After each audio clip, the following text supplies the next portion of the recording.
Isa sa pinagmamalaki ni MP Ali Sangki ang paggawa ng batas sa Sharia Court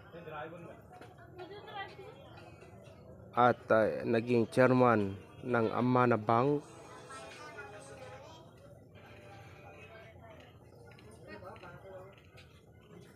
at binigyan niya rin na din na isa siya sa naging frontliner nung during Marcos Sr.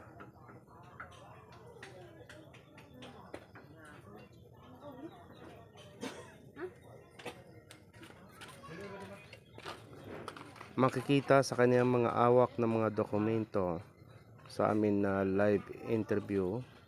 Kung gusto niyong makita sa atin YouTube channel, nandiyan sa atin. May kita isang oras ang amin na talakayan, maging pag-support sa agriculture at pamimigay ng lupa 5 hectare sa bawat mga IP.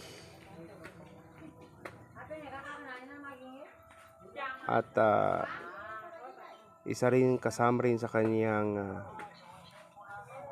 ang Ligawasan Mars, kung saan ay may mga live animals tayo na wild na dapat kanya ay bigyan ng pansin ng VALM.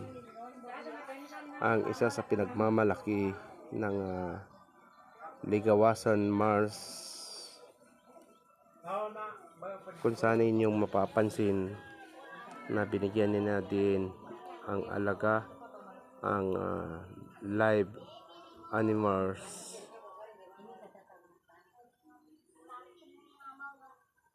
Nandito po sa kanyang mga picture ang dokumento na maalaga na sinusulong niya para sa kapakanan ng ating mga kabansamuro. Diyan po sa kanyang story.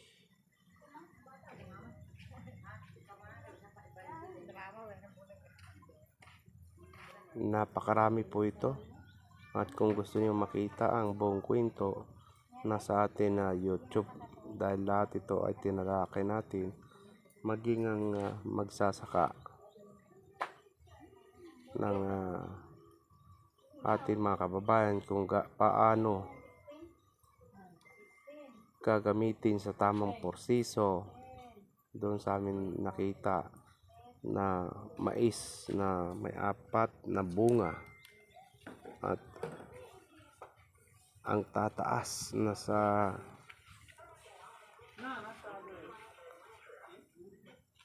mataas pa sa tao, 10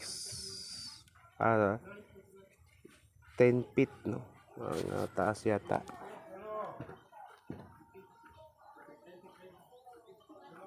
Pagtatanim ng mga langka at iba pang agriculture farm. Yan ang kaniyang mahalaga na gusto niyang balikan sa farm.